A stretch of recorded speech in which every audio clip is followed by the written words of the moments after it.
కడప జిల్లా Proddatur YCP MLA అభ్యర్థి తానేనంటూ Proddatur MLA Rachamalli Sivaprasad Reddy చెప్పుకోవడం విడ్డూరంగా ఉందని ఎమ్మెల్యే అసమ్మతి వర్గం జిల్లా సర్పంచుల సంఘం జిల్లా అధ్యక్షుడు కొత్తపల్లి మేజర్ పంచాయతీ అధ్యక్షుడు శివచంద్రారెడ్డి అన్నారు. పార్టీ అధిష్టానం నుంచి అధికారికంగా ప్రకటన రాకముందే ఎలా ప్రకటించుకుంటారని అన్నారు.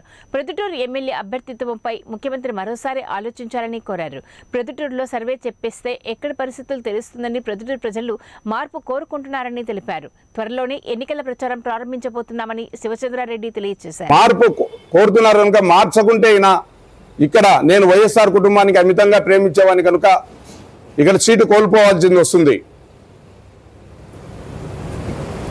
ఏ వర్గమైనా కానీ ఏ కులస్తులైనా కానీ ఇతను మారుస్తే బాగుంటుంది అని చెప్పి కోరుకుంటున్నారే కానీ నాకు టికెట్ నాకు అధిష్టానం ఇచ్చింది నేను ప్రచారం చేస్తాను అని అన్నారు. ఏ అధిష్టానం ఏమైనా ఇస్తే మాకు చెప్పదా?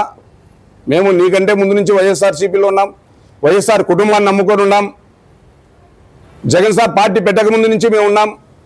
ఎన్ని అవమానాలు పడినా కూడా, ఎంత ఇబ్బందులు పడినా, ఎన్ని నష్టాలు వచ్చినా కూడా మేము ఓర్చుకొని ఉన్నాం. ఎందుకంటే వైఎస్ఆర్ కుటుంబం అంటే మాకు ఎన్నలేని అభిమానం. కాకపోతే ఇక్కడ